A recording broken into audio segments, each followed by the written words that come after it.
4월 16일 토요일 최후 승리를 얻기까지 사순절 가정예배에 함께 하시는 여러분을 주님의 이름으로 환영합니다. 먼저 옆사람과 평화 인사를 나누겠습니다. 하나님께서 당신을 사랑하십니다. 하나님께서 당신을 사랑하십니다. 하나님께서 당신을 사랑하십니다. 찬송가 162장 1절과 3절 함께 찬양하시겠습니다.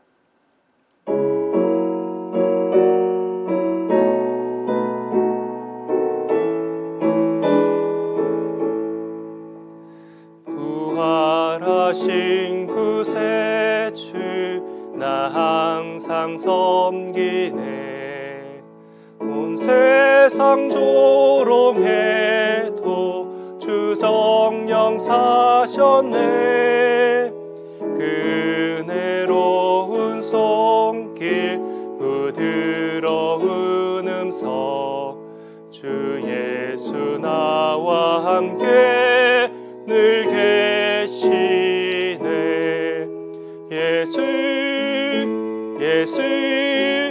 늘 살아 계셔서 주 동행하여 주시며 늘 말씀하시네.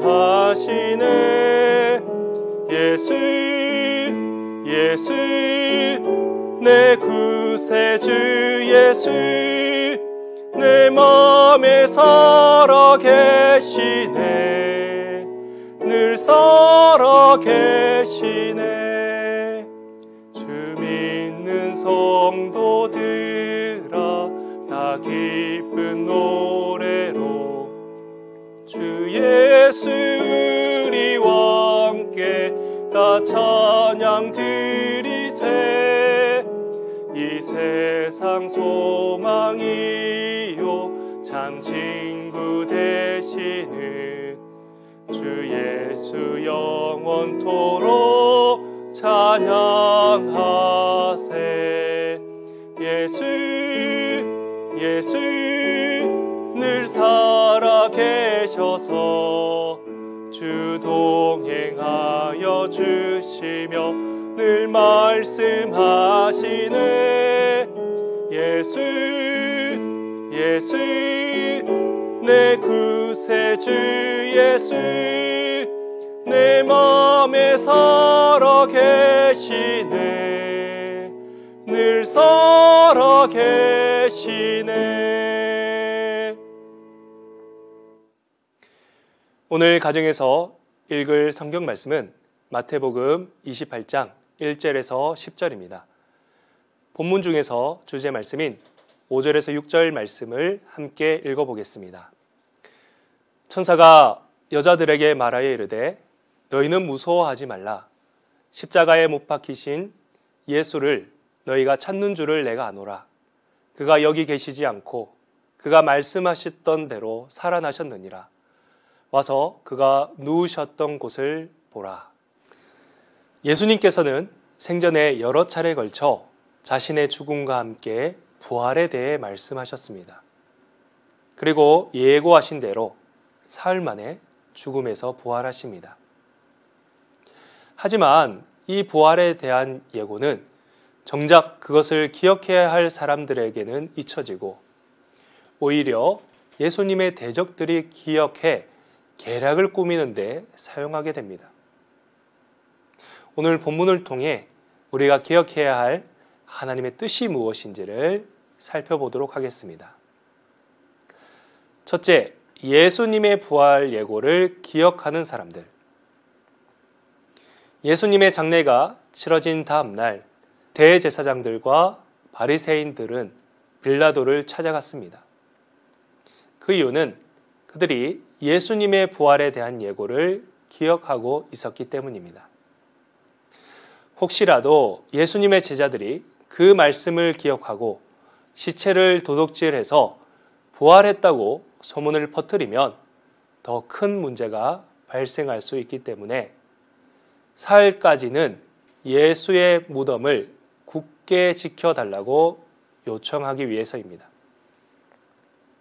하지만 정작 그 말씀을 수차례 들었던 제자들은 말씀을 기억하기는커녕 두려움으로 꼭꼭 숨은 상태였습니다. 때로 마귀는 성도보다 하나님의 말씀을 더 잘 사용합니다. 물론 나쁜 용도입니다. 그러기에 늘 하나님의 말씀을 기억하는 성도가 되어야 할 것입니다. 둘째, 예수님의 부활 예고를 잊은 사람들. 안식 후 첫날 새벽에 막달라 마리아와 다른 마리아가 무덤을 찾아옵니다. 그때 예수님이 운명하실 때처럼 지진이 일어나고 천사까지 나타나 무덤을 지키던 파수꾼들은 무서워 죽은 사람같이 되었습니다. 천사는 무서워하는 여자들에게 예수님을 찾아왔냐고 말을 겁니다. 사실 그녀들은 죽으신 예수님을 찾아왔습니다. 예수님의 부활에 대한 예고를 기억하고 그것을 확인하기 위해서가 아니라 예수님의 시신에 향품을 바르기 위해 그곳을 왔던 것입니다. 우리는 믿는 자로서 꼭 기억해야 할 무엇을 놓치고 있지는 않습니까? 우리가 계속해서 하나님의 말씀을 묵상해야 하는 이유가 바로 이것입니다. 이사야서 14장 24절 말씀입니다. 만군의 여호와께서 맹세하여 이르시되 내가 생각한 것이 반드시 되며 내가 경영한 것이 반드시 이루리라. 여러분, 하나님은 반드시 하신 말씀을 지키시는 분이십니다. 늘 하나님의 약속의 말씀을 마음속에 새기시는 우리 동안의 성도님들 되시기를 바랍니다. 셋째, 말씀하시던 대로 살아나심. 천사는 예수님이 말씀하신 대로 살아나셨기에 더 이상 그곳에 계시지 않다라고 말합니다. 그러면서 누우셨던 곳을 확인하고 빨리 제자들에게 가서 예수님의 부활 사실과 갈릴리에서 만나자는 예수님의 말씀을 전합니다. 예수님의 부활 소식이 그것을 듣고 당황하게 될 대제사장들이 아니라 제자들에게 먼저 전해지고 있다는 사실은 중요합니다. 예수님은 원수의 수치보다는 자기 백성의 기쁨을 원하시기 때문입니다. 여자들은 한편으로는 두려움으로, 다른 한편으로는 기쁨으로 제자들에게 달려갑니다. 그때 예수님은 이 여인들을 직접 만나 주셨고 경배하는 이 여인들에게 갈릴리에서 보자는 전가를 다시금 부탁하십니다. 예수님이 이들에게 확신을 심어주기 위해 직접 나타나셨던 것입니다. 예수님은 비록 제자들이 잊고 있을지라도 예고하신 대로 부활하셨고 미련하고 더디 믿는 그들에게 확신과 기쁨을 주셨습니다. 우리의 부족함에도 주님은 은혜를 베푸십니다. 그러나 우리가 말씀을 기억하고 주의한다면 주님께서 얼마나 더 기뻐하셨을까요? 내일은 부활주일입니다. 동안의 모든 성도님들이 부활의 기쁨을 누리시고 다시 오시겠다고 약속하신 그 예수님의 말씀을 이웃들과 함께 나누시는 시간 되시기를 소망합니다. 이 시간 두 가지 기도 제목을 놓고 함께 기도하겠습니다. 첫째, 예수 그리스도의 부활의 기쁜 소식이 온 세계에 전파되도록. 둘째, 내일 부활주일입니다. 예수님의 십자가의 고난과 죽으심 그리고 생명의 부활을 기억하며 감사와 감격이 넘치는 예배가 되도록 말씀 전하시는 목사님께 성령 충만을 주셔서 귀한 말씀이 선포되도록 우리 함께 기도하겠습니다.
주기도문으로 예배를 마치겠습니다. 하늘에 계신 우리 아버지, 아버지의 이름을 거룩하게 하시며 아버지의 나라가 오게 하시며 아버지의 뜻이 하늘에서와 같이 땅에서도 이루어지게 하소서. 오늘 우리에게 일용할 양식을 주시고 우리가 우리에게 잘못한 사람을 용서하여 준 것 같이 우리 죄를 용서하여 주시고 우리를 시험에 빠지지 않게 하시고 악에서 구하소서. 나라와 권능과 영광이 영원히 아버지의 것입니다. 아멘.